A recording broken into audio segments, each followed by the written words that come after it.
सन 7 हिजरी का ज़माना था। मदीना में ये खबर फैली कि खैबर के किलों में दुश्मन ताकत जमा कर रहा है। चुनांचे रसूल खुदा हज़रत मोहम्मद मुस्तफ़ा सल्लल्लाहु अलैहि वसल्लम ने मुसलमानों को तैयार होने का हुक्म दिया और लश्कर-ए-इस्लाम खैबर की तरफ रवाना हुआ। खैबर के किले बहुत मजबूत थे। कई दिन तक जंग जारी रही, मगर फतेह आसानी से हासिल न हो सकी। मुसलमानों ने पूरी बहादुरी से मुकाबला किया, लेकिन किला बदस्तूर दुश्मन के कब्जे में था। इसी दौरान रसूल खुदा सल्लल्लाहु अलैहि वसल्लम ने एक अजीम ऐलान फरमाया, कल मैं अलम ऐसे शख्स को दूंगा जो अल्लाह और उसके रसूल से मोहब्बत करता है, और अल्लाह और उसका रसूल भी उससे मोहब्बत करते हैं। अल्लाह उसके हाथों फतेह अता फरमाएगा। ये सुनकर तमाम मुजाहिदीन पूरी रात इंतज़ार करते रहे कि सुबह वो खुशनसीब कौन होगा।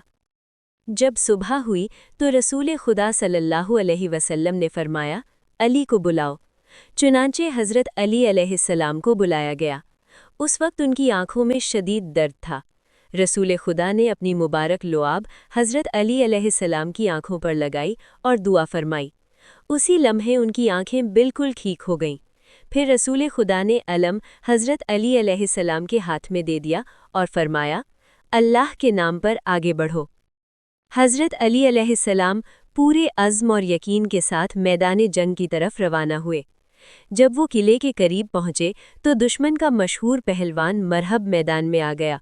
वो लोहे की ज़िरहा पहने हुए था और गुरूर से ललकार कर कहने लगा, खैबर खूब जानता है कि मैं मरहब हूँ, एक बहादुर जंगजू जिसने बेशुमार जंगें देखी हैं। ये सुनकर हज़रत अली अलैहिस्सलाम आगे बढ़े और बुलंद आवाज़ से फरमाया, मैं वो हूँ जिसे मेरी माँ ने हैदर का नाम दिया है। मैं जंगल के शेर की तरह दुश्मनों पर टूट पड़ता हूँ। फिर दोनों के दरमियान सख्त मुकाबला शुरू हो गया। तलवारें टकराने लगीं और मैदान जंग इस मंजर को खामोशी से देखने लगा। अचानक हज़रत अली अलैहिस्सलाम ने पूरी क़ुव्वत के साथ तलवार चलाई। वो वार इतना ज़बरदस्त था कि मरहब ज़मीन पर गिर पड़ा और उसका गुरूर और ताकत सब ख़त्म हो गए। मरहब के गिरने के साथ ही दुश्मन के दिलों में खौफ बैठ गया और मुसलमानों की फतह का रास्ता खुल गया।